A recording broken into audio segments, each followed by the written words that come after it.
Now on the first day of the week, Mary Magdalene came to the tomb early, while it was still dark, and saw the stone already removed from the groove across the entrance of the tomb. So she ran and went to Simon Peter and to the other disciple John, whom Jesus loved, and said to them, "They have taken away the Lord out of the tomb, and we do not know where they have laid him." So Peter and the other disciple left, and they were going to the tomb. And the two were running together, but the other disciple outran Peter and arrived at the tomb first.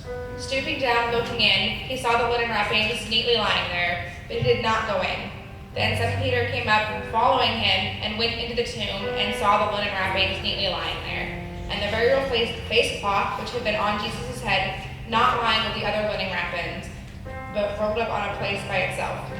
So the other disciple, who had reached the tomb first, went in too, and he saw the wrappings and the face cloth, and believed without any doubt that Jesus had risen from the dead.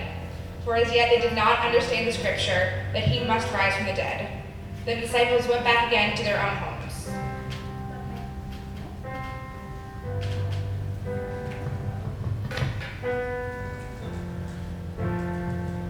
But Mary, who had returned, was standing outside the tomb sobbing.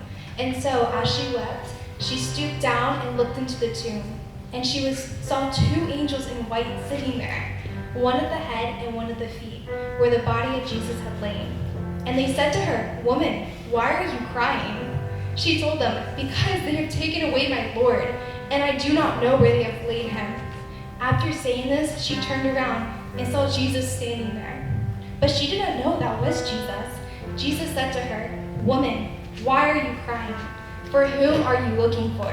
Supposing that he was a gardener, she replied, "Sir, if you are the one who had carried him away from here, tell me where you have put him, and I will take him away." Jesus said to her, "Mary." She turned and said to him in Hebrew, "Rabboni," which means teacher. Jesus said to her, "Do not hold me, for I have not yet ascended to my Father. But go to my brothers and tell them, I am ascending to my Father and your Father, and to my God and to your God." Mary Magdalene came, reporting to the disciples that she had seen the Lord, and that he had said these things to her.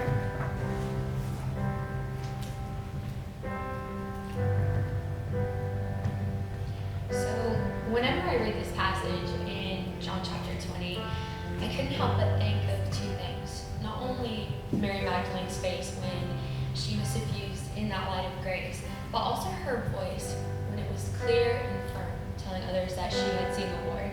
And all in all, painting this picture of awe and reverence for Christ.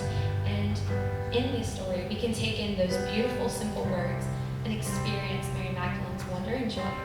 And honestly, it made me think of an old hymn where some of the verses where it is joy unspeakable and full of glory.